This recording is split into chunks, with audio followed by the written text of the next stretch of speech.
For today's video, meron ako i-recommend sa inyong action camera na tinatawag na budget meal lang. So ito, yung SJ4000 series natin. Ano nga ba ang pagkakaiba ng SJ4000 series na to?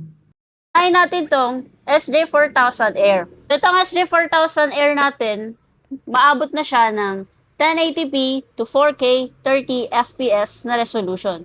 So, kanyang battery capacity, umaabot naman ng 900 mAh. So, syempre, sa linaw ng camera niya, umaabot naman siya ng 16 megapixel. At support din to ng 64GB lang. Pero upon testing, na-test din namin siya ng 128GB at okay na okay din siya. Then, meron na din tong kasamang basic accessories tulad ng mga waterproof case, charging cable, or mga extension arm at mga thumb screw. Samantala, ang SJ4000 Wi-Fi natin ay mas malaki ang box kaysa kay SJ4000 Air. So, bakit?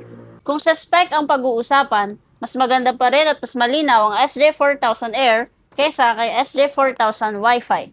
So, bakit? At kung sa presyo naman ang pag-uusapan, mas mataas pa rin sa SJ4000 Wi-Fi kaysa kay SJ4000 Air. So, bakit? Actually, tinanong ko na yung mga kasamahan ko regarding dito. Kami mag-away-away dahil dito. So, bakit mas mahal sa SJ4000 Wi-Fi kesa kay SJ4000 Air? Ang pinaka-basic reason natin dito kung bakit mas mahal sa SJ4000 Wi-Fi kesa kay SJ4000 Air ay dahil mas madaming accessories sa SJ4000 Wi-Fi kesa kay SJ4000 Air. Samantala, mas mahal ang SJ4000 dual screen natin kesa kay SJ4000 Air at SJ4000 Wi-Fi. So, bakit mas mahal ang SJ4000 dual screen kesa sa mga to?